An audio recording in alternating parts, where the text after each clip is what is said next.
Hey, and welcome to Rethinking Trauma and Transition. And the aim of our podcast is we challenge the stigma surrounding trauma and the healing through our podcast. We aim to empower those who are experiencing these challenges, providing them with the knowledge and language necessary to embark on a transformative journey towards a more fulfilling life. Yes, it's about challenging the stigma, challenging the commonly held beliefs, and hopefully opening up thinking around about these things. Yeah. So we're talking about today, Rich. We're talking about identity and what surrounds identity, aren't we? I think we are, and that's quite a big topic, but it's also core to, I suppose, pretty much everything we're talking about. Yeah. So what we're going to talk about initially is we're going to go through Erikson's stage of psychosocial development, and then we'll go on to a bit about the 7-year cycles of life. How does that sound? So give me a bit of context around those. So it's about how people either develop or they don't, and how they can individuate from the family, from the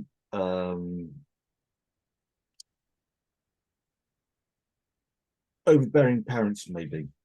You think about it this way. So you may find parents that are overly protective of their children, and they're not able to have an identity of who their self really is. It's almost like a cult kind of thing. We're not able to escape from that family circle, as it were. So does that mean then that what you're going to take us through just now, Rich, is almost kind of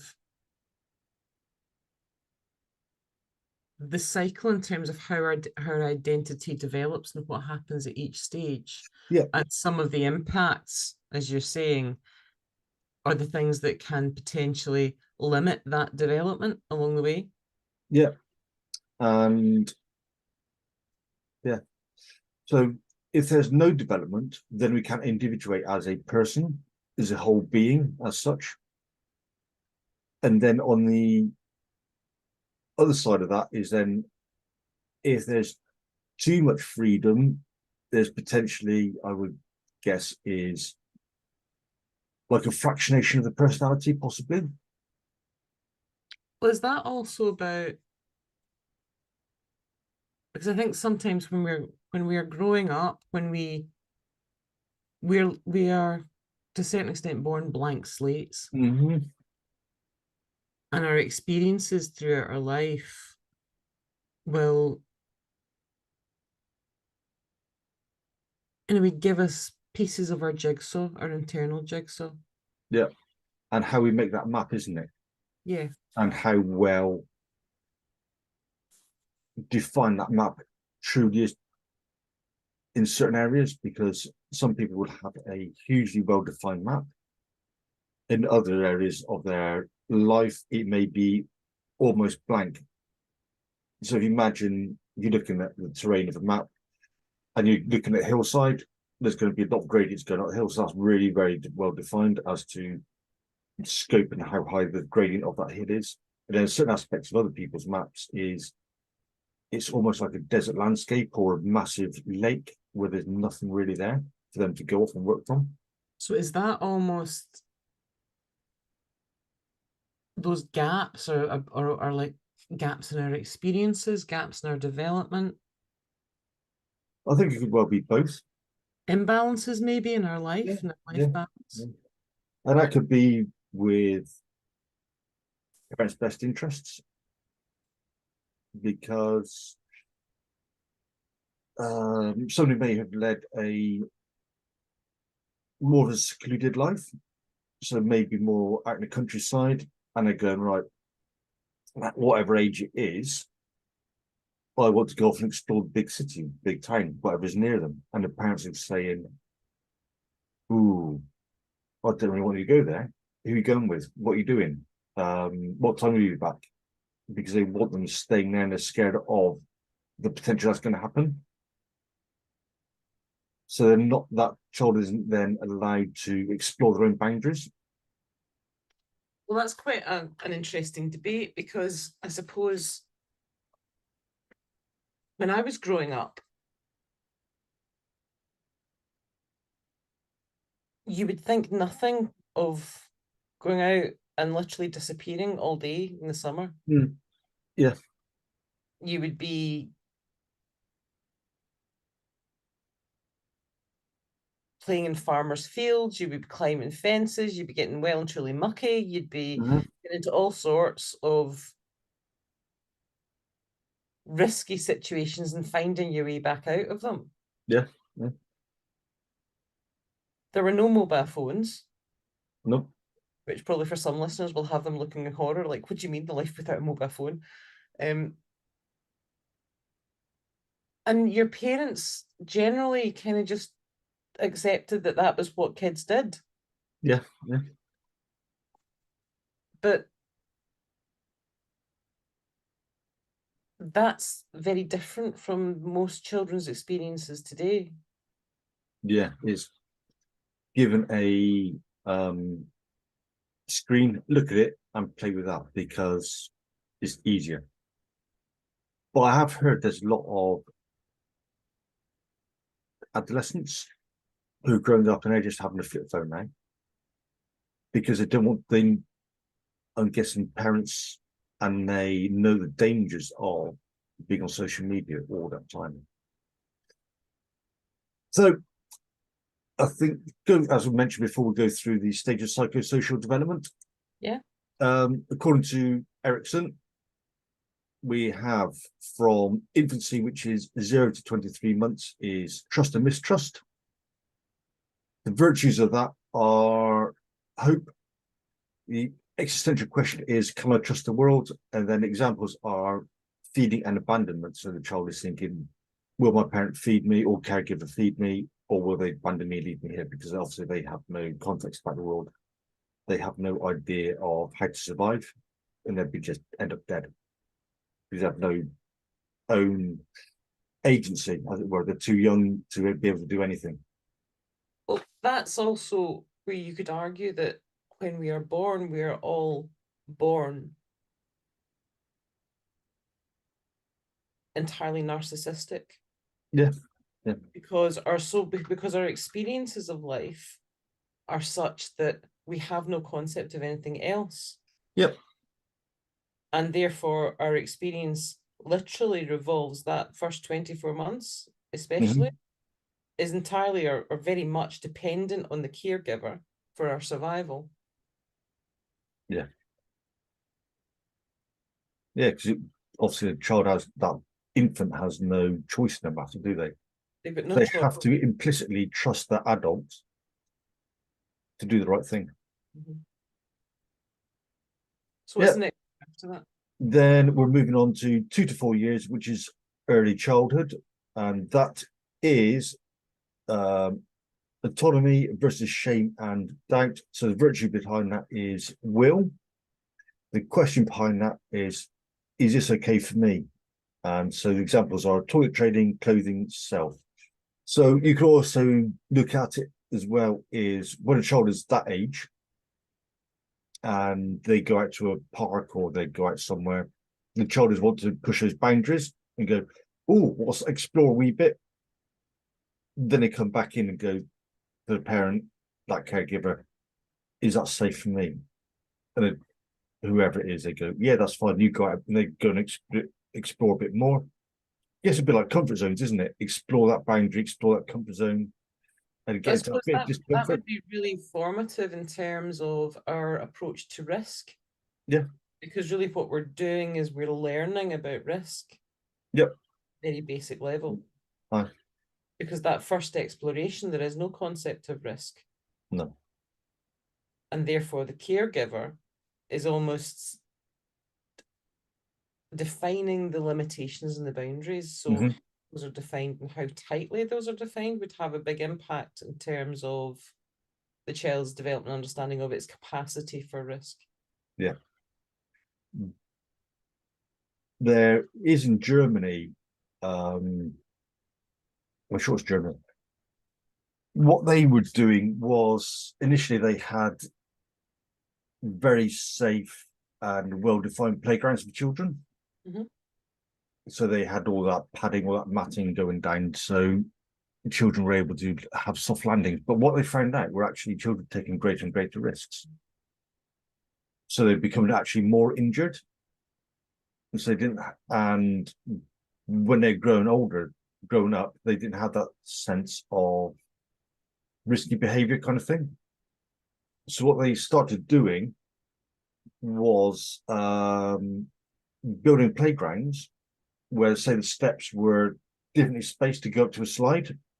So that one would be, say, at spacing would start at, say, 2 inches, 4 inches, 8 inches, then maybe back down to 6 inches, etc. So the child would then have to make that judgment whether they can actually climb up the steps.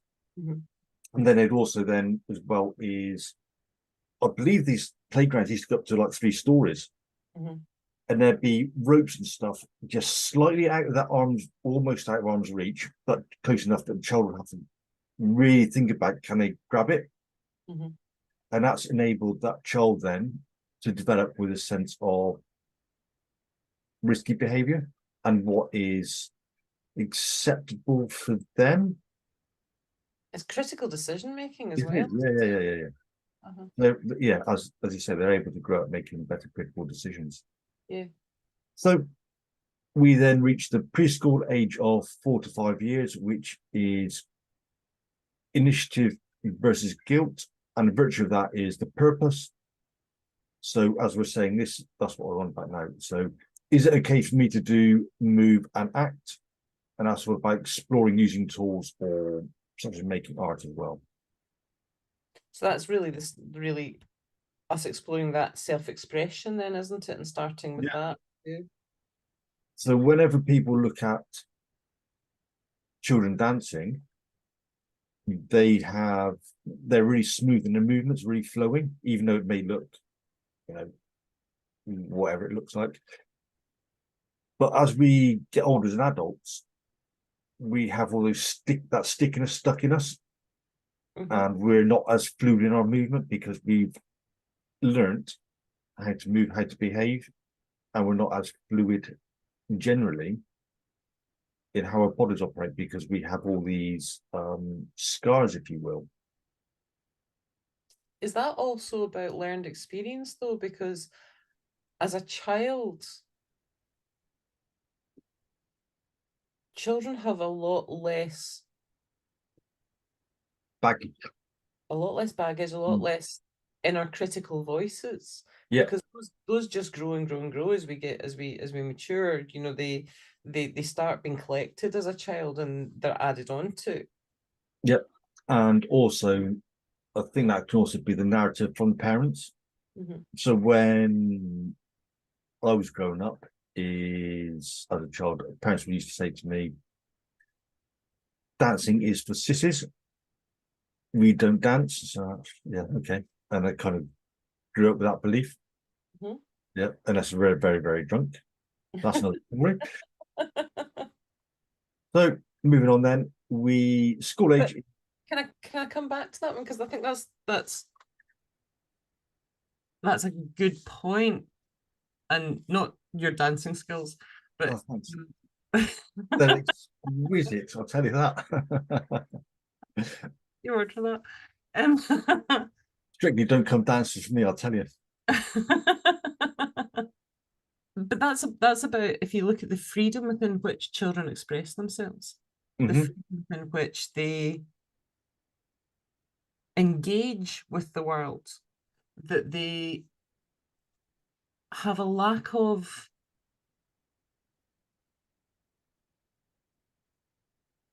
I'm going to use the word self-awareness, but I'm going to caveat that. I'm going to give it a bit more of a description because it's not quite what I'm wanting it to be. Mm-hmm. Because there's a nuance in there that we pick up as adults where that self-awareness becomes limiting Yeah. on us. Mm-hmm. Whereas the child has no limitations on that. It just, the child just responds and engages and interacts, and there's much more freedom because there's less, again, it comes back to that inner critic, less of those inner critical voices that maybe as an adult make us feel more inhibited or more limited in what we should or shouldn't do, you know, for that fear of maybe people will laugh, what will people think, you know, all of those inner voices that then that child is not encumbered with. Yeah. A friend of mine, his wife, she was always jealous of a friend of hers. And this friend of hers basically had no boundaries set by the parents. She could basically come and go as she pleased. And so with parenting with children, they have to have a certain set of boundaries, but how restricted that is, I suppose it can be to a certain extent detrimental. So that's what we were going about earlier, was finding that sense of self and who I am. If those boundaries are too restrictive, you never be able to explore and find out who I want to be. But on the other hand, if you have no boundaries, then where is that sense of self? Where does it belong? Is it internal? Is it external? Does it belong to someone else? Does it belong to me? Does it belong to my parents?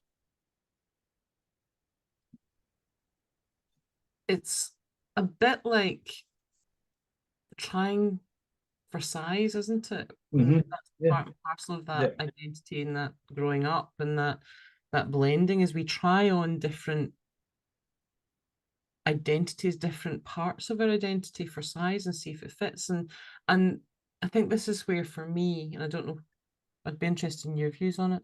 Identity for me is very mutable, it's changeable. Very much so, yeah. Flux. And sometimes the level of change that identity experiences is more significant than others, but it is constantly changing. Yeah, because again, stating the obvious, we're never going to be 2 years old again. Well, I'm not the same person I was at the start of this podcast. So physically, we change and develop, and we're never going to identify as that 2-year-old child, are we? We're going to go, oh, I'm now X years old, and this, quote unquote, is how I should be behaving in this world around us. So we then move on to our school age, which is 5 to 12 years old, and that is all about being industrious and inferiority. So let's expand a bit on that inferiority. Yeah, that's all about competence. Can I make it in the world of people and things? So that's all to do with stuff like school and sports. Yeah. So there's some people who always seem like the Billy Whiz, and they're always there. Yeah, first pick, you're on my team. And no matter what they do, is they are brilliant at playing sports. Where there's the other proverbial child who's got his NHS glasses on, can't see for toffee, and is always last to be picked because they're not seen as good at sport, or they don't have that seen competency in sports and activities. But when they're doing a different subject, maybe maths or whatever, they're absolutely brilliant and just able to crush that. So is that where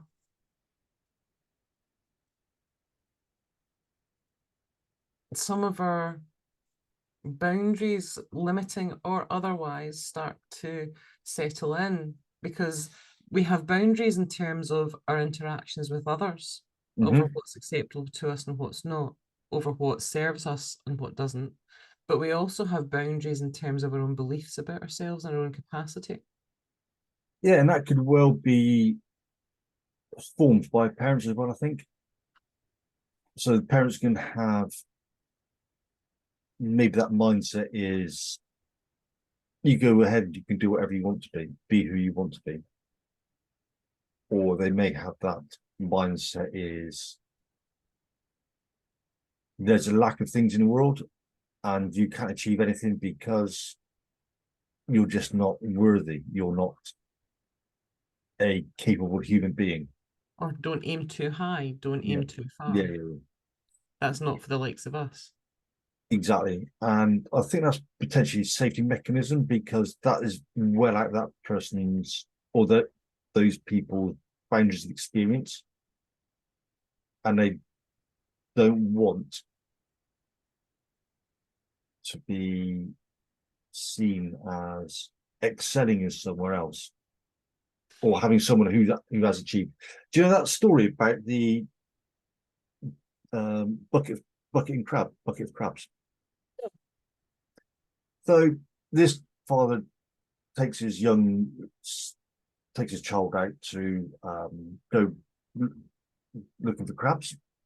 So they go out on a boat, and the father says to the child, "Is your mission today is to look at this bucket of crabs and tell me what you notice afterwards." So as they're hauling these crabs in, you put them in, chuck them in this bucket container. They come back. So these crabs, one decides to go, you know what, this really ain't a good place for me. It's not right for me. So the other crabs are going, well, actually, it's quite comfy in here. And so these other crabs then start putting that one down that's trying to escape or attempting to escape. Okay. And so this happens, and this child is watching this bucket, this container with crabs in, watching these crabs trying to escape, and then the other one's putting them down. Ends up going back to shore, and they said, so what did you notice about the crabs? And the response was, well, there's one or two crabs every now and again, and they want to escape because they realize that they're in danger, or they realize they're not in a good place to be. But the rest of the crabs, not realizing that, pull the other ones down because that's where safety, security, and comfort is. Very nice analogy. Mm. Very nice metaphor, rather. Yeah. Because, and that comes back to what you were saying earlier about it being sometimes the limitations that others place on us, the that don't stretch too far, don't try to be more. Mm-hmm. Those are quite often protective mechanisms. They might not necessarily be experienced that way, but they can often come from a desire to prevent hurt, prevent letdown, prevent damage. To fit in the quote unquote norms of society and the norms of our life experiences. Yeah, and that's that sense of almost like zebra on the plains, where you don't want different, you don't want to be in the outskirts, you don't want to stand out in any shape, way, or form, because that makes you more likely to be somebody's dinner. Mm-hmm. Well, if I remember rightly, these zoologists, biologists, they went off and tagged zebras or zebra, depending on where you live in the world.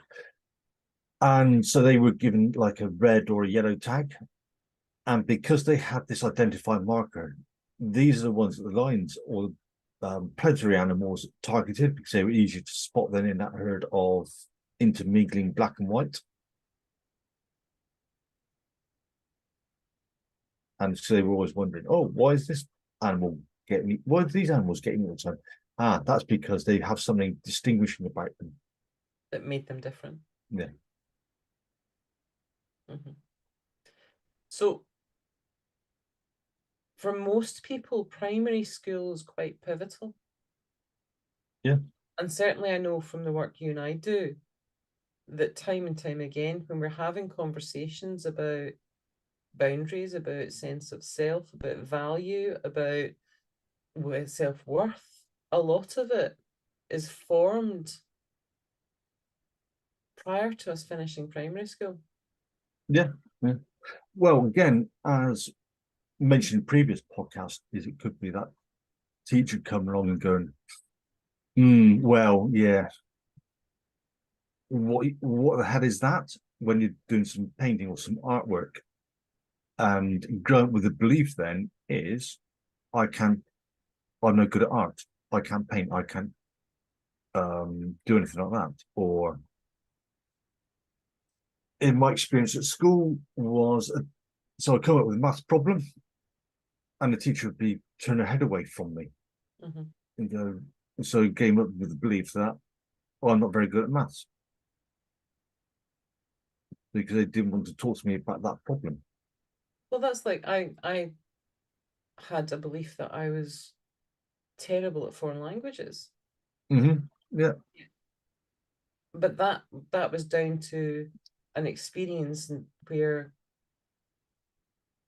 the teaching style that I was experiencing changed when I changed schools at a pivotal point.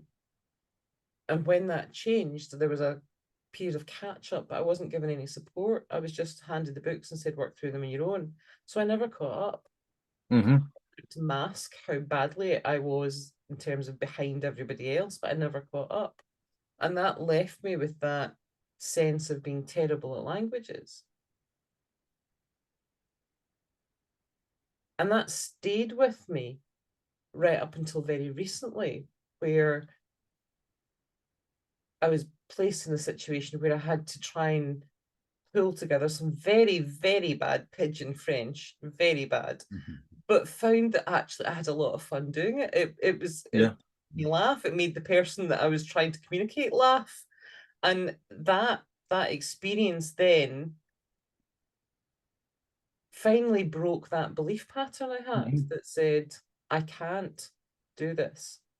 Yeah. And it encouraged me to then explore other languages that up until then, you wouldn't have got me in the room to do. Yeah. And that was carried all the way through school. Right. I know. Yeah. And the reason why I've never bothered learning any languages is because it was so dull, uninteresting. What is the point? It just made a topic that could be really interesting, able to communicate with people from wherever around the world to life-changing experience, and go, this is one of the most tedious, boring topics we could ever come across. And I think I almost sense an entirely different podcast coming here, Rich, because that for me is about a lack of diversity in terms of how we share information within our education system, and that means then that the education system is set up for the majority. Yes. And what it doesn't then capture is the diverse range of learning skills and style. I think that's changed now to lesser or greater extent in the British education system. I don't know about the rest of the world. But obviously they have to have a standard and set criteria, and more towards the so-called academic stuff rather than necessarily towards more the arty kind of things, because art and that sort of stuff is more subjective, whereas say doing math, science, that can be measured, that can be articulated, can't it? And there's no judgment within that. You either get it right or you don't. Well, even down to how you could say the theoretical side is taught. So, for instance, I know for a fact from my own preferences, if I can't see the practicality of something or it hasn't captured my curiosity, I will not engage with it.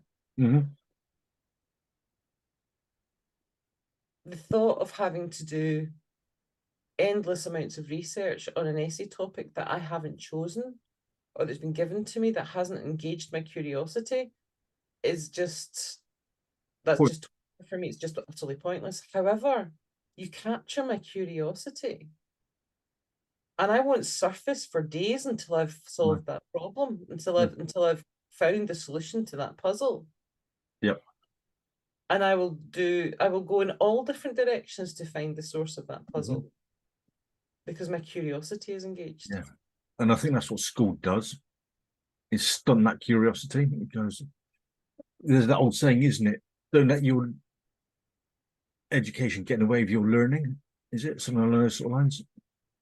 Well, I think there's scope there to appreciate more and have a wider array of how we engage in learning and how we Yeah. engage people in learning, because there's so much out there that's fascinating and wonderful that people don't get a chance to experience.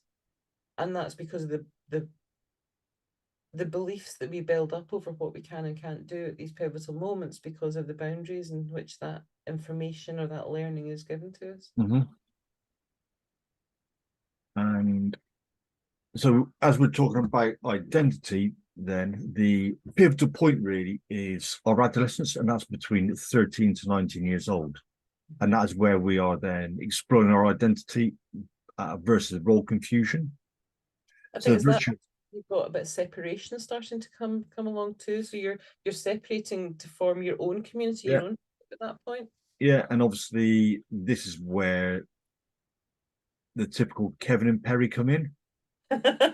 Well, Yeah. push it back against the parents' ideologies and sets of belief. Um, do you know about crystal and fluid intelligence? Tell me. By Dan Cardamon, I think his name is, come up with it. So when we're a lot younger, when we're children, growing up into whatever stage of life it is up until, I think it's roughly 40, if I remember the top of my head, we have a lot of fluid intelligence. But as we reach a certain age, that fluid intelligence drops off. So it's all about exploring, making new ideas, making new ways of doing things, because we have no concept as to such as what is right and wrong. But as we grow and we develop, our intelligence becomes then more crystalline. So we experience more and more stuff, and we're able to deal with, you know, okay, I've dealt with that before, I can deal with that, even though maybe it's a slightly different situation. So a classic example would be firefighters. Mhm. Yeah, they're dealing with burning houses, burning buildings a lot. And for argument's sake, years ago, right, this house, yeah, is fine to go into because this sign is this sign and that sign, and they're witness to recognizing what that sign is. And there'll be other circumstances where they go, we need to start this house or this floor because the signs are this will collapse. So that's where that crystalline intelligence comes in, is going, I recognize these signs, I've been here before, maybe not in that exact same scenario, but it's a very familiar one. So that's almost like the concept of pattern matching, isn't it? So Yeah. we're matching our knowledge, looking for similarities too, Mhm. to speed up our response times and to aid in future decision making, really. Yeah. So that's each of those crystalline structures are really a previous experience that can then be drawn on to almost like additional information that Mhm. informs the next scenario. Yeah. Yeah. And that's also then could be considered as well learned behavior from people. Mm-hmm. Because if that firefighter hasn't got somebody there who's experienced with dealing with these situations, then they may end up going in a building that the floor's going to collapse on them and they don't know any better. Well, that's also, isn't it? It's almost how we push forward the collective level of knowledge and Mm-hmm. understanding we have about our world and our environment Yeah. is through the sharing and the passing down of previous experiences. I suppose the knack in that Right. is in still retaining the ability to challenge that, because just because that's an experience at one point does not necessarily mean to say that that remains true as our experience of the universe expands. Yeah. It's the old saying of the backhanded compliment is you're standing on the shoulders of giants. Yeah. Yeah. Uh-huh. And that's also recognizing, though, that truth is itself Mm-hmm. because it's contextually driven. Yeah. The virtue of adolescents between 13 and 19 years old is fidelity. And that's the existential question is, who am I and who can I be? And that's, as we mentioned before, is exploring our social relationships. Then early adulthood is 20 to 39 years old, and that's all about intimacy and isolation. The virtue of that is love, and existential question that goes with that is, can I love? And examples are romantic relationships. We then move on to adulthood, which some of us never leave early childhood. Well, I'm clinging on to my childhood for as long as I can. Yeah, absolutely. Why not? Grow up disgracefully, isn't it? Without a shadow of a doubt, that's my goal. So adulthood is considered to be 40 to 64 years old, and that is generativity and stagnation. The virtue between that is care and can I make my life count? So the examples of that is work and parenthood. So that's so what we've got is we've got almost like a progression, really, haven't we, of there's there's like a skills gain, conceptualizing that the world is bigger than just us. Yeah. Then move on to a point where we're starting to be aware of other people's boundaries and the limitations they are placing on You'd their like to think identity so. risk. Obviously, there are people who have no sense of what is acceptable boundaries to other people because maybe they've not been brought up with those, or they want to exploit other people's weaknesses for their own gain. And in amongst that, we're starting to collect a set of beliefs. Yeah. And now what we're talking about is really in that 20s phase is really the extension of those beliefs where we've got the value sets in there as well, which are coming in from teenage years through, and they're probably starting to settle down late teens, early 20s. And then that's then coming to that point in the phase of the 40s onwards where you've got the values, you've got the beliefs. That's where there's almost a point of review, isn't it, in terms of purpose? Yeah. Because at that point is almost like, what am I achieving with all of this? And I think what goes along with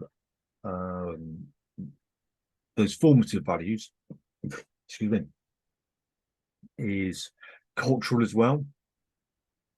So there be certain things that are acceptable in one culture, but if they move to a different one, they're not acceptable. Yeah, and I think all considered as acceptable. Yeah, because you and I were having this conversation yesterday, weren't we? We were talking about the importance in terms of culture and community. Yeah. And I know that comes up a lot, particularly for things like people transitioning from one career to another. We see it a lot when we're looking at and working with people who are transitioning out of the military and into a civilian career path. And what comes with that is that loss of culture and community, because you're moving from one culture and community into another, but at the same point, the one you're moving into, I think the phrase we were using was, it's a bit like emigrating, where you land in a foreign country and you don't know the social norms, you don't know the social language that's used, the abbreviations and acronyms no longer fit, and the language you're used to using that means one thing has a different context now. Yeah, and some of those behaviors as well from the military context will be completely unacceptable in a civilian context. So, for argument's sake, is in the military, it may be considered fine and dandy to be going screaming and shouting at people because they messed up. You do that in a office environment, start screaming and shouting because you've got that level of management, you'd end up getting fired or getting reviews, wouldn't you, from the HR department or from the management department going, what the hell are you playing at? This is not acceptable in this environment. Well, it's even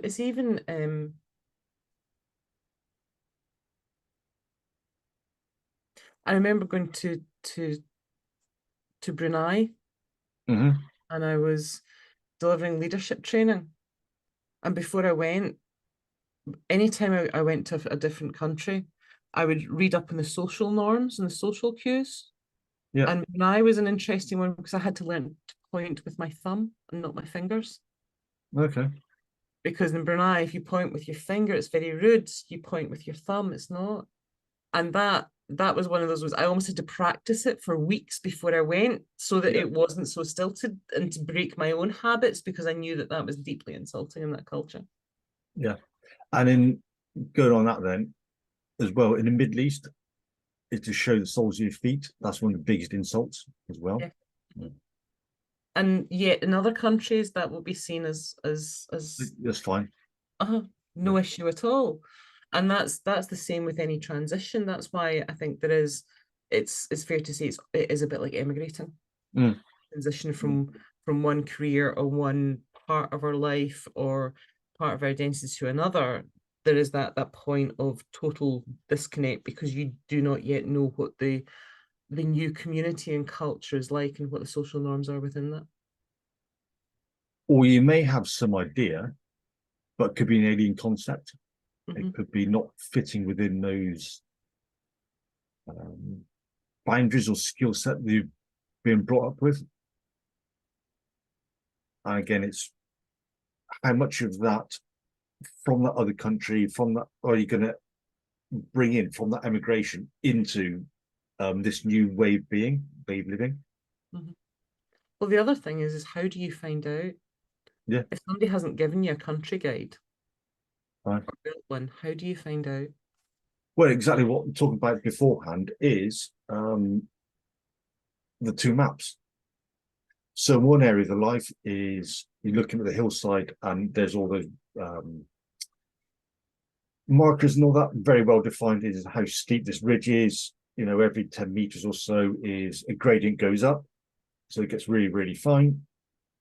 Then you're looking at a waterway and there's, or desert, and there's very little there because it hasn't been explored yet.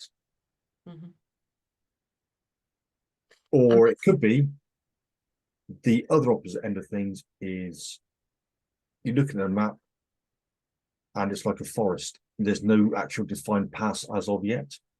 You've got to cut your way through that and go, actually, I'm in the wrong spot. I need to backtrack a wee bit, go back to a landmark that I know is familiar, make another path through that forest and explore again. And maybe it could be a case again, going back to another waypoint, another marker that's closer to your destination of where you want to be. So it's almost like staging your exploration. Yeah.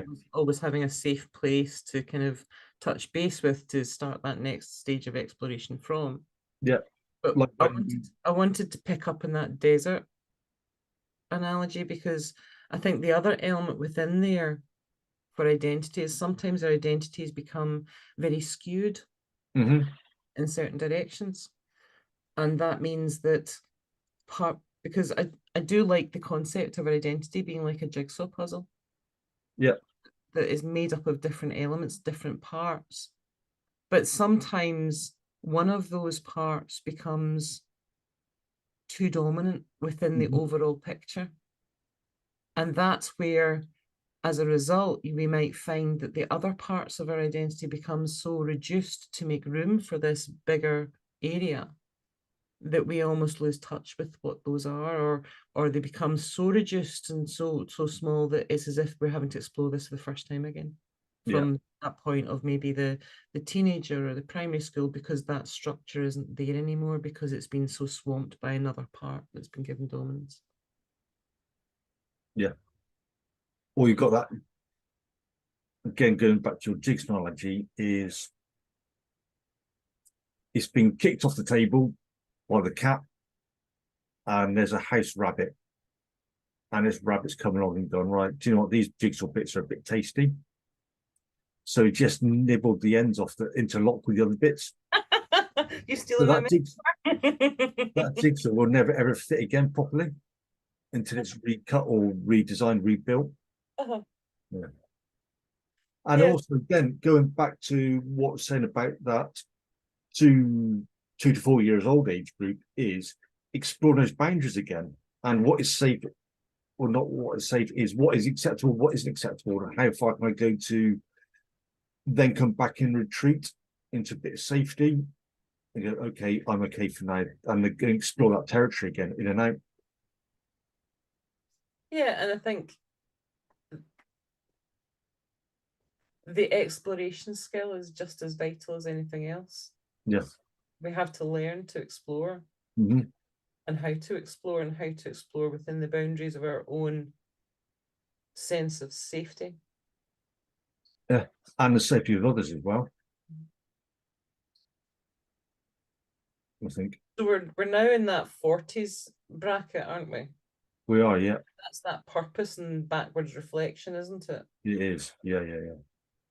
Well, not yet, because we've not reached to maturity, which is 65 until death. Obviously, people die at any age. Yeah. Again, I know it's stating obvious, but yeah, people think only, or generally tend to think bizarrely, is that it's only the elderly that die, but no, clearly isn't. So when we reach maturity, which is 65 and death, that is integrity versus despair. The virtue behind that is wisdom, or you'd hope that people that age would be a bit more wiser and able to deal with things a lot better than what they were, but that's not obviously always the case. Can I be wise and disreputable at that age? You'd hope so, yeah. Okay. The existential question of that is it okay to have been me? And if you've gone on along with that, which is a reflection back on the life that you've led, and you've gone, holy shit, I wish I'd led a better life, then that is an existential crisis to go, I can't live that again. Where does that put that self of identity? And that's where that despair comes in then, because what better life or what better way of being could I have been if I had maybe a better childhood, a better upbringing?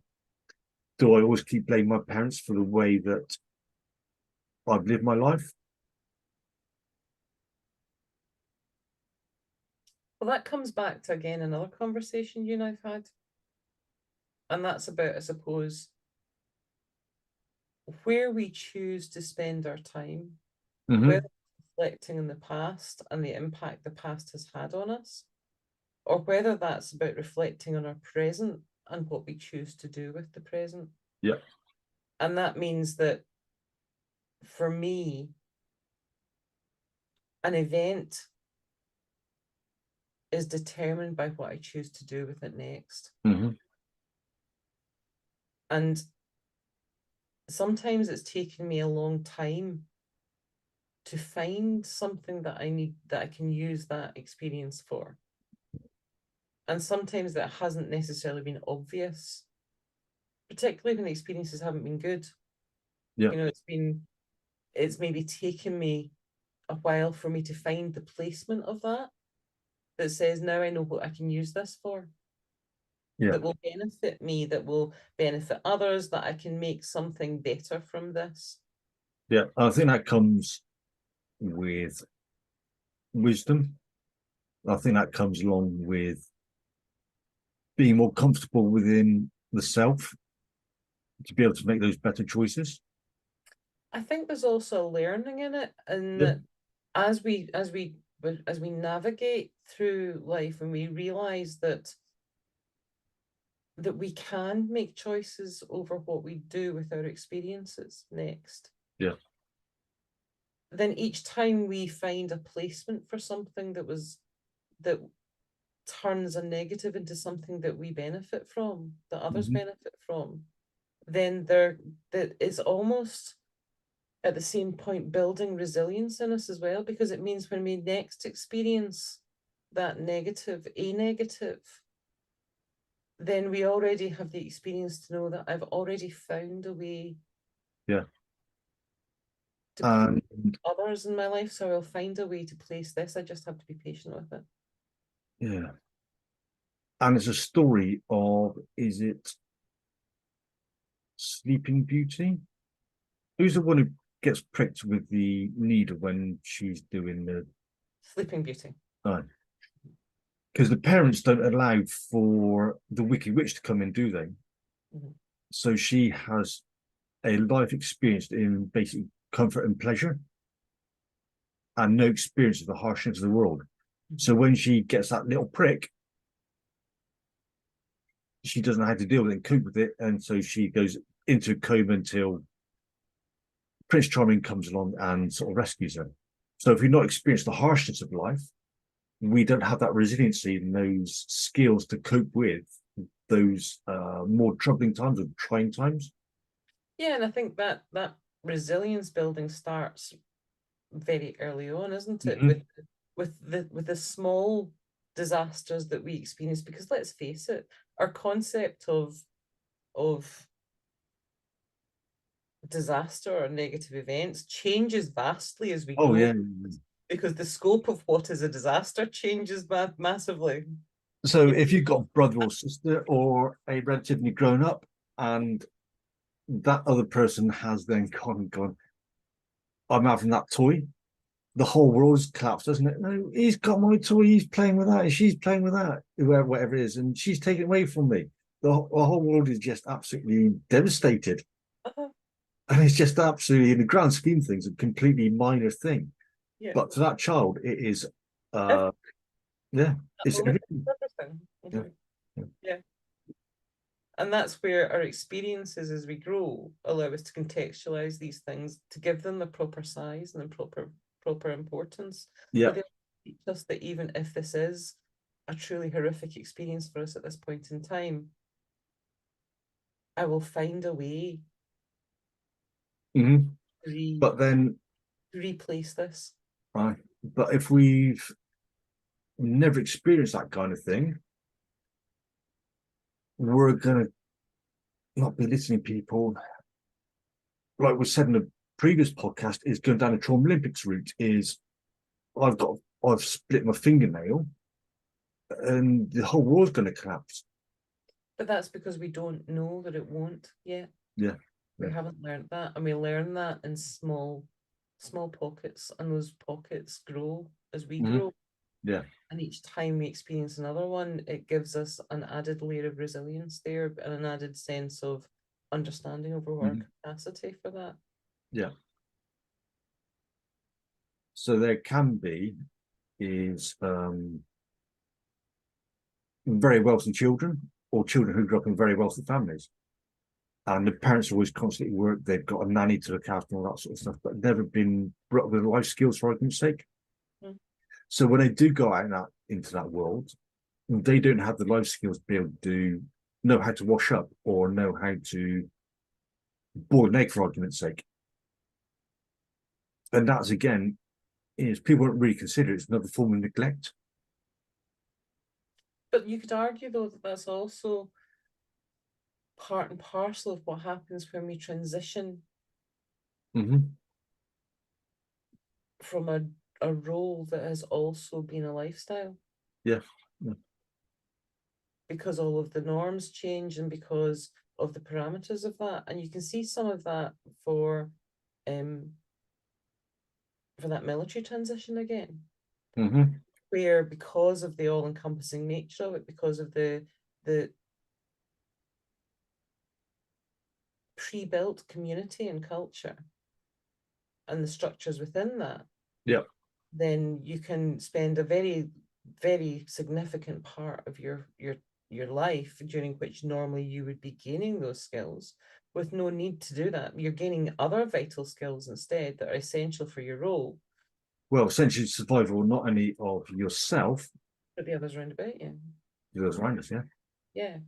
And those are the priority. But that means then when that part of your career path changes, then that leaves the gap where there's suddenly the organization that was providing everything else is no longer there, and you have to provide that for yourself. You haven't. Yeah. And by and large, unless somebody's joined the military at a later age, do not have that skill set. No, they haven't needed You to. never had to. We never had to have that because everything has been provided for. So We never had to go and look for a dentist, never had to go look for a GP, never had to go and cook a meal per se. Back in the old days, that's changed a bit now. This is in British forces anyway. So meals were always provided. That pay was taken out the pay packet. The rent for the accommodation was taken out of the pay packet, and all that sort of stuff. And everything we was given up was, hey, beer tokens now. Yeah. And each of those are parts and pieces of that jigsaw puzzle. And those are maybe some of those very small pieces that have been overshadowed by something else. Yeah. And as a result, they now have to find a way, we have to find a way as that individual to grow and nourish those other parts, because those haven't had the attention they need. Yeah. So then that desert is not the blank, or the less blank map there is. It becomes a more fulfilled environment. Or I think it's It changes perspective. It's no longer a desert as such. Maybe the grass is growing into that desert and rebuilding that into a better landscape. The shape of that piece changes. The Yeah. shape of the piece that is that desert changes. The rabbits no longer gnawed the edges of that jigsaw. Yeah. Well, they fit slightly better because it's not been so chewed up. And to go back to the rabbit metaphor, I did recognise you nicked my metaphor there. I saw that.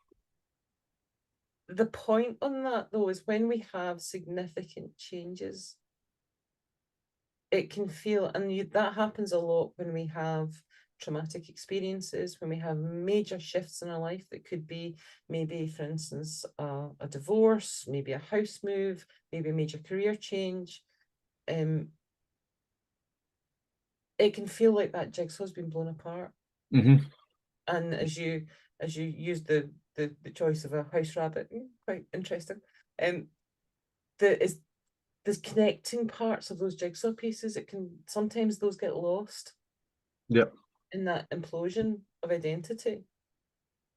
And we spend a huge amount of time trying to recreate the jigsaw as it was before. When in actual fact, what we have is an opportunity to create something different. Yeah. And while it's still a challenge, when we wrap our head around the fact that we no longer have to recreate the same picture that was there before, but can build something different, then that helps us move forward. That allows us more scope, because we no longer have to try and fit pieces together that just won't. There is another model we can explore as well. So Rudolf Steiner, his model is a map that cycles for every 10 years to the age of 70. Yeah. So ages from 0 to 7 is going from oneness with mother to growing autonomy. So again, that's about the exploration of finding out who that self is and that self-identity. Exploring that sense of risk and what's safe and how you explore your environment. Yeah. So in the early life, as we've mentioned before, it's all about distinguishing between that child's self and the mother or the parent. So it's all about that exploration again, and then growing up to find out how far they can push those boundaries, kind of thing. We're looking at then is from 7 to 14 is a fight for and commitment to life. So we're again looking at pushing the boundaries, exploring a bit more, unproverbial things like getting off, having disease, illnesses appear such as mumps, measles, chickenpox, and surviving from that. So if obviously we don't survive from them, we're obviously dead. I know, state the obvious again. Make some t-shirts with that. Well, not unless there was going to be a zombie apocalypse somewhere in this podcast. So then we're maturing from that age. Then it's Steiner says we go from 14 to 21, And this is where all the world emotions, raging hormones, and sexuality come into play. Mm-hmm. Yeah. So, which we've already touched on. Egos then from 21 to 28, play that turns towards responsibility. So that's when a lot of people obviously get married, have kids, children, buying a house, rent. And so in a lot of states, circumstances when we are in a military, it's all about that single life, living the quote unquote best life that we can, going out on a piss and doing all that sort of good stuff. So there's no real responsibility in the social sort of circumstances, but there is obviously a great deal of responsibility in that work-life balance or that work environment, because you may have a man or a woman that's say around 23, 24 years old, and they're signing for millions of pounds worth of bits of kit. They've got responsibility for the lives of others that are looking after. So there's a huge burden to be carried with that. But on the other side of things is there's virtually no responsibility with regards to money, where it comes from, the kind of lifestyle that's being led as well.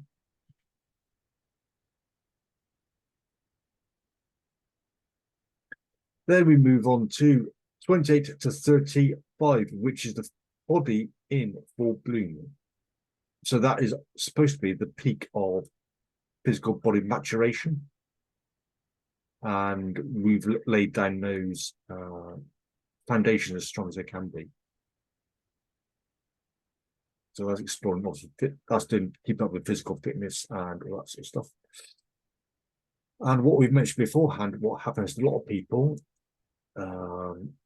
is the age of 35 to 42, the crisis and questioning. So the thing is going, right, do you know what, this week I'm going out and buy my sports car that I cannot afford. I'm going out to go off of that young female that's like a Playboy bunny type of scenario kind of thing. I don't know what the female perspective of that kind of stuff is, but that's like the stereotypical of manic crisis, isn't it? It's abandon everything, leave the wife, leave the kids, screw it, I'm off. Are you saying my RX-8 was a midlife crisis car? Nope. Good answer. I've used that as a stereotypical kind of idea, isn't it? I don't know if there's a female equivalent. No comment. Then from 42 to 49, it's the soul searching and the wonder of who we are and who we're supposed to be. Yeah.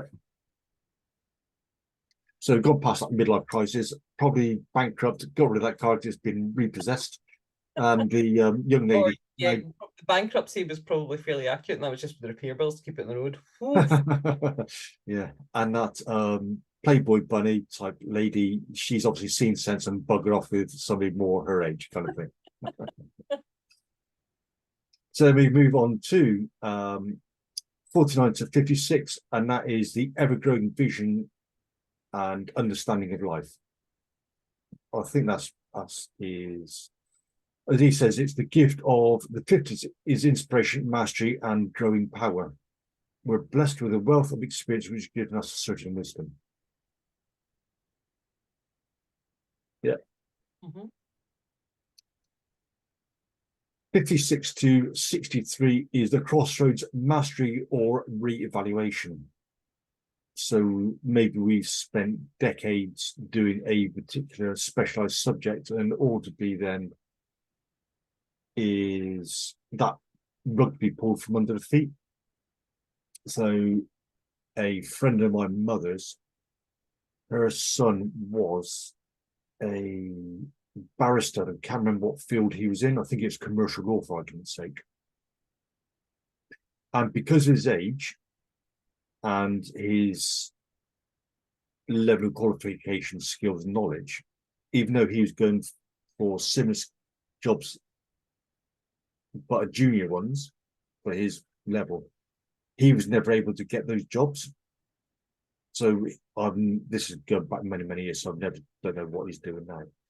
So with that, he may have had to reevaluate who he was and where he wants to be in life, and go from, say, a highly paid QC into a completely different field.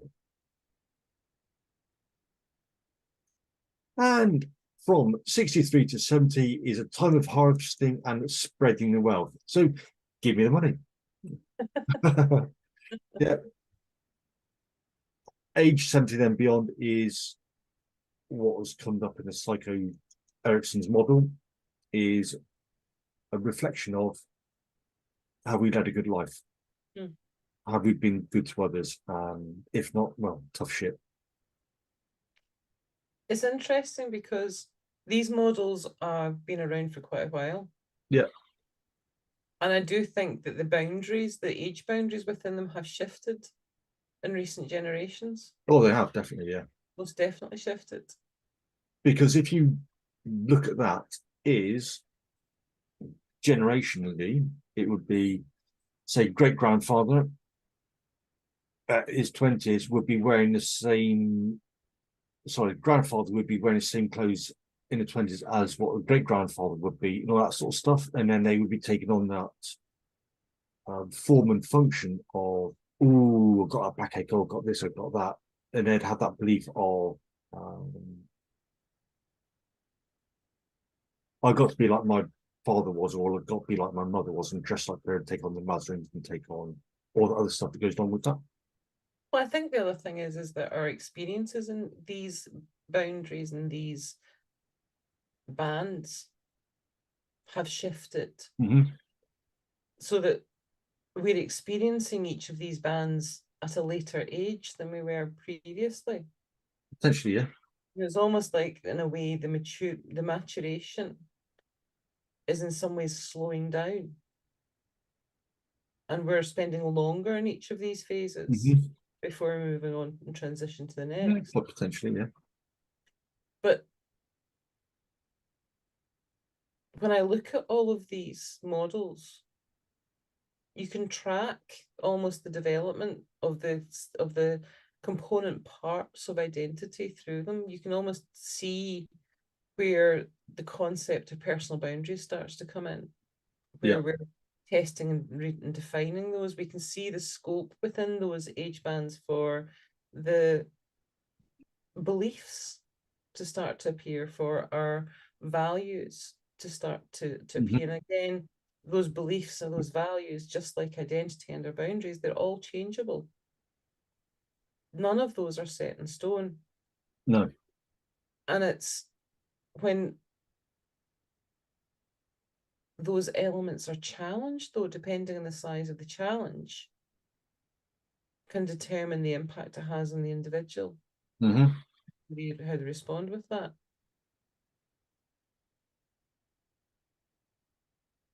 But without any of those, we really have no sense of who we are.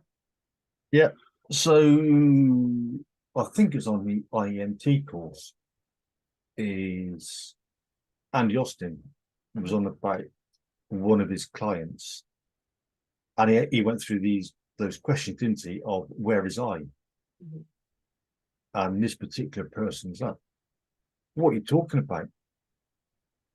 She had no sense of individuation because that family had been all consuming. They had been potentially overprotective, so she wasn't able to develop her own sense of identity away from that group. And I think this is where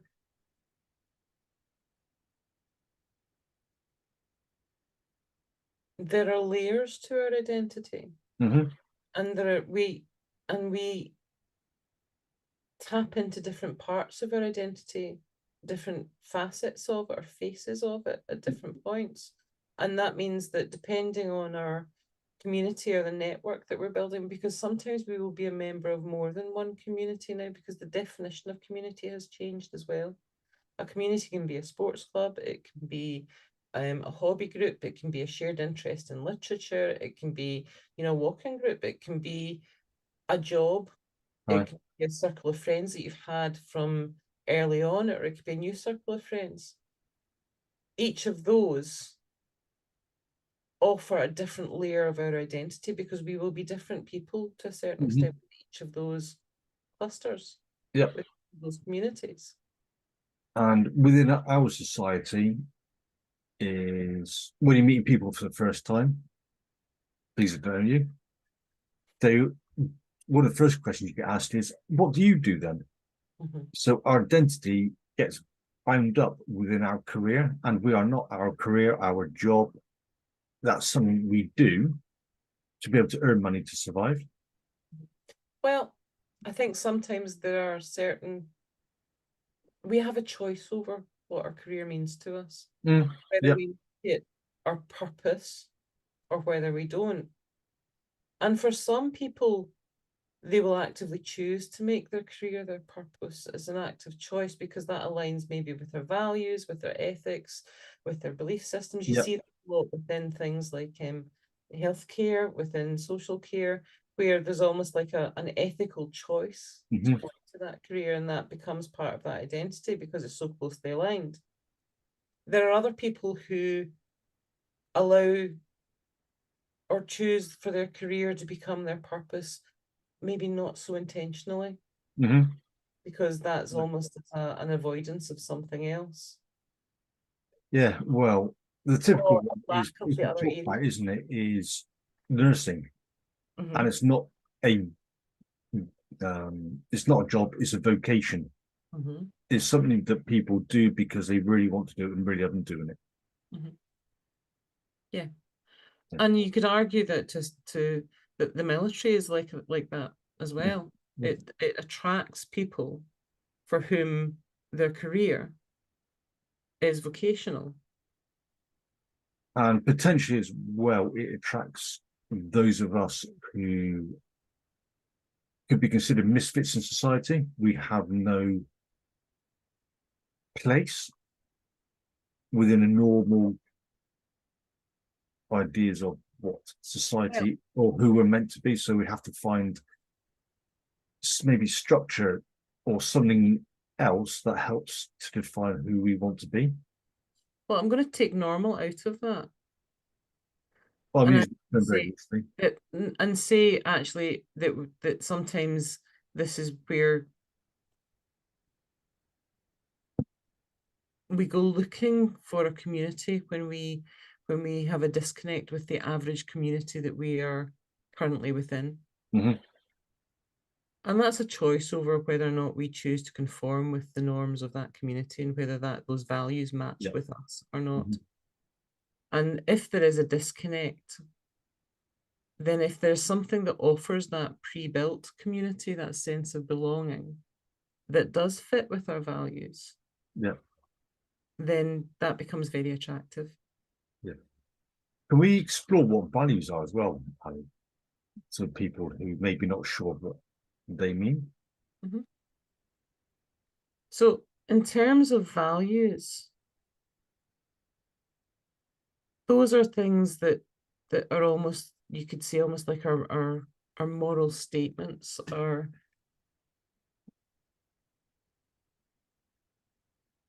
ethics, the things that are important to us. And when I talk about things that are important to us, I would take that down almost like a behaviors and ethos element. These aren't tangible objects, these are intangible. These are things like honesty, integrity. These are things like Self-discipline.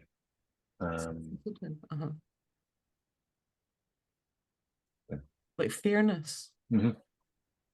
Can these values to a certain extent become all-consuming? So if somebody highly values wealth or money, could that then become all-consuming in the pursuit of that particular thing? I would say that you can value money without money being a value to you. They're two separate things. And that's where sometimes we almost kind of misplace what's important to us. Yeah. And that's that sense of validation, Yeah. of worth, and we go looking for it in the wrong areas. Aye. And that becomes something we look for tangibles to demonstrate our worth. We look Yes. for tangibles to demonstrate our value, when actually neither of those do. Yeah. So as we were talking about in the wee hours of this morning, is people will go looking for their validation, their happiness within, say, buying a brand new car. Yeah. And within 6 months' time, I go, well, I'm bored of that car now. It's not making, I'm sick of driving it, for argument's sake. Then they'll have to go out and buy another car to validate and keep that level of happiness and going, where that's external validation of something rather than finding that internal, because maybe as a child when they're growing up, they were told, oh, you've done really well and get rewarded with various things. Well, that comes down to that lovely phrase. There's a very key difference between I'll be happy when, Yeah. and I'll be happy and. Yes. And one is contingent on something else. The Mm-hmm. other is not. Yeah. And if that something else doesn't happen, where's that person left? Mm-hmm. And there's no guarantee that that tangible thing, that other, that external, is actually going to have enough durability in terms of that happiness generation. Yeah. Because what happens when you have it now? And what was the actual driving factor between all that effort? Because you were driving towards the goal. Well, now you have the goal. Yeah. Oh, what's his name? Matthew Saeed. I can't remember the name, but he wrote. He was one of Britain's greatest table tennis players. Mm-hmm. And he was on about is when people become Olympic champions or champions of any sport, any Yeah. sporting pursuit, Mm-hmm. is they've achieved that gold medal, and is that it? There's a massive sense of disappointment, loss, and that kind of thing, even though they've achieved the pinnacle of their activity. But that's also, where else to? They don't know what else is to be. but isn't the whole point or part and parcel of what he talks about the fact that the difference between those that transition beyond that military med or that Olympic medal is Yeah. about where their mindset is in terms Mm-hmm. of their overall plan, their overall purpose. For those that struggle, it's because the purpose is entirely focused on the medal. Yeah. For those that transition with ease beyond that, it's because the medal was just a way marker along the way. The purpose is bigger and beyond that, and it's not all defined by that one element. That one element is not their sole identity. Yeah. But I think the irony with the pursuit of, say, sporting excellence, they have to have that aim of, I want to win that gold, nobody else can. But that doesn't preclude the ability to look beyond that, and No, it because doesn't. No. that just means But that I'm focusing this way marker just yeah, now. yeah. But there is other goals that I have beyond that that are Mhm. more than just this initial Yeah. middle. As I say, it's the journey and not the destination. Yeah. Mm-hmm. And that's a bit, again, coming back to that transition stress experience, whether that's military or anywhere else. That again is about where we're placing our purpose. Yeah. Whether that's so tightly linked to the current or to that sense of identity we have now, or have we expanded that to wider territory? Mm-hmm. That that career path, that job, that role, that relationship as just a part of our identity. It's just one element. It's not the sum total of it. Yeah. And I think as well is when we do leave, the military or long-term career, our values can possibly change as well. Mm-hmm. Well, values are changeable, values are mutable, same as identity and our beliefs. And also purpose, they're all mutable. And that's also where sometimes, and I know we'll talk about this in further episodes, that's where moral injury sometimes has such a massive impact, because it's the biggest challenge to our values. It's the biggest disruptor to our values and beliefs. And that kind of strikes at the very core of our sense of self, a sense of identity. Yeah. Because actual job role for most of us is one of the outer layers of our identity. It's not at the core. Mm-hmm. So the Japanese also have a way of expressing identity, which is the three faces. Mm-hmm. And the three faces are, one of the faces is what you show to the outside world and who people see and their perceptions of you and about you. Mm-hmm. The second face is where your close friends and family know who you kind of are. Mm-hmm. Again, they have those perceptions of who you are and what your capabilities are, that kind of stuff. And stepping out of that, you may break that mold. And then you have the true face, which is who you really are. And that's your true self-expression, which a lot of people may never ever get to see that or be that.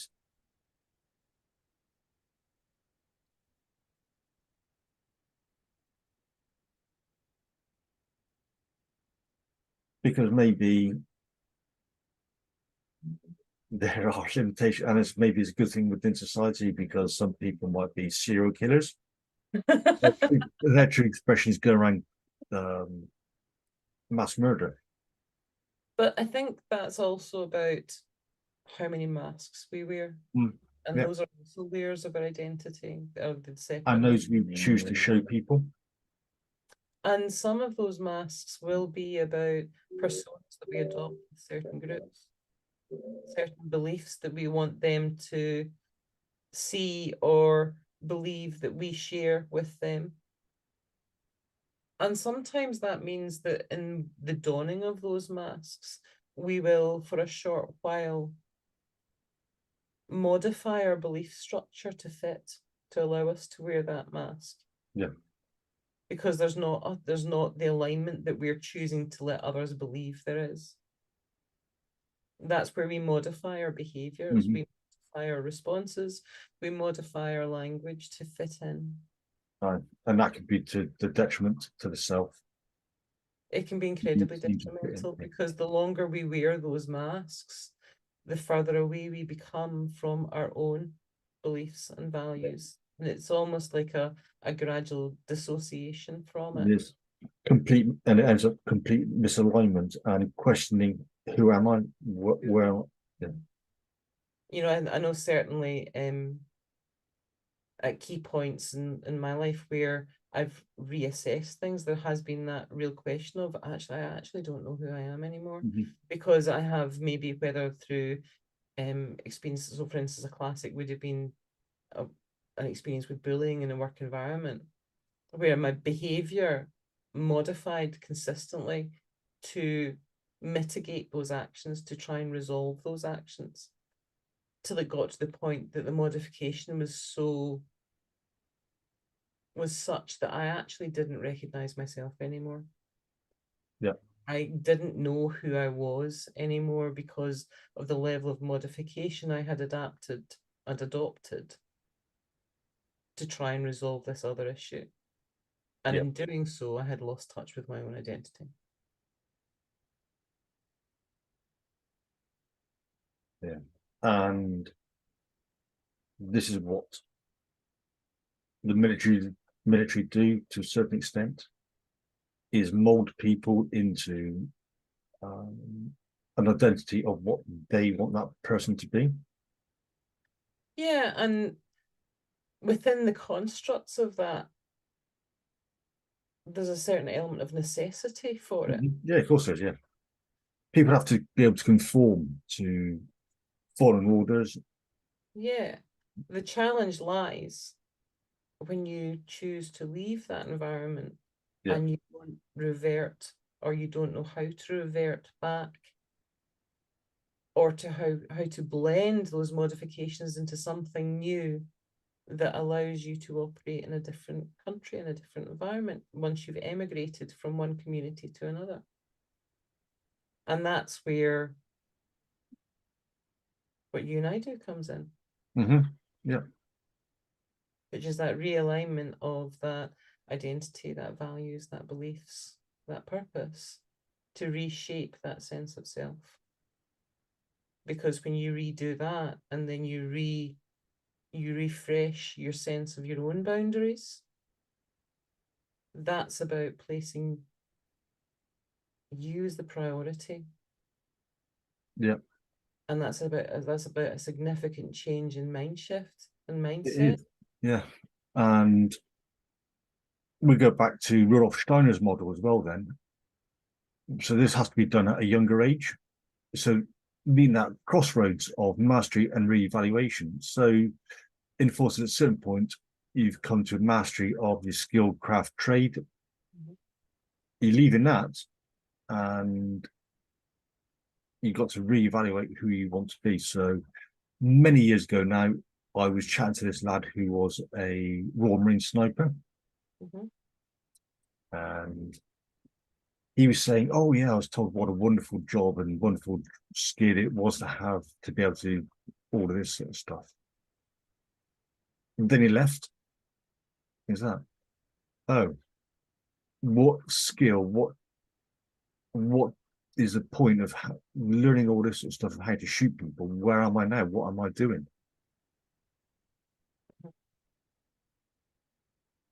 You know, And it led to a lot of confusion.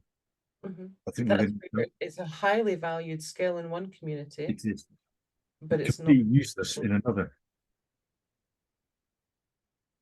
But that's also about recognizing the component parts of that skill. Yeah.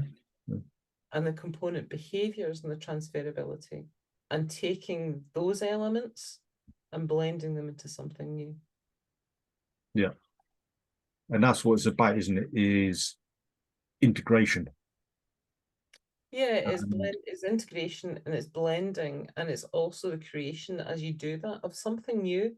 This is about trying to fix something. This is about creation. As I mentioned previously, when I've been chatting to a few people and with myself upon leaving, is never ever wanted to have anything to do with the forces and military again. So it was to kill off, what a better word, that aspect of us, which we've been doing for so long, which is actually impossible to do. And it's how to then go, yeah, that's not a very useful thing to be doing. Then looking at, okay, I need to reevaluate, and which you just mentioned now, is reblend all that skill set, all that knowledge into making a more of a complete person. Take the bits and build something new. Allow some of those component parts to increase in size and others to shrink. Yeah. And in doing so, you create a different picture, a different identity. Pardon?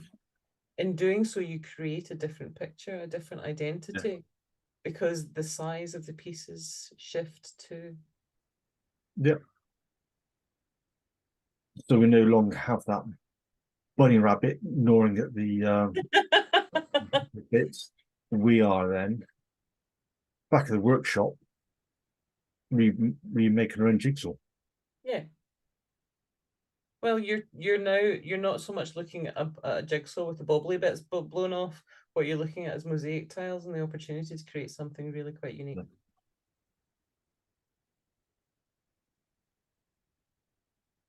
So in summary then, we have been going for quite a while now, is we've talked through... Identity is always such an interesting conversation, right? It is, yeah. Yeah, so we've talked through the Erikson's stage of psychosocial development and how they change us through our years from 23 months all the way to maturity and death, and how that affects and changes us. Excuse me. As well as Rudolf Steiner's 7 cycles of life. So that happens, yeah. So some say 0 to 7, 7 to 14, etc., etc. Mm-hmm. Yeah. And in amongst that, we've also talked about the component parts of our identity, Yes. and the importance of our values, our beliefs, our sense of self, our sense of purpose, and the mutability of those and how those develop and the importance of those. Yeah. So we really do hope you've enjoyed this episode. And you can find us on Spotify. And I do believe you can now rate on that as well. Yeah. All reviews, all ratings would be most appreciated. Mm-hmm. You can find us on Apple. Yeah. And as well is, if you find it's useful, somebody else may find our episodes very useful as well. So please share and like and all that sort of malarkey. Always, yes. Yeah, that's the budget. That is Thank you very much. Until next time. Till next time.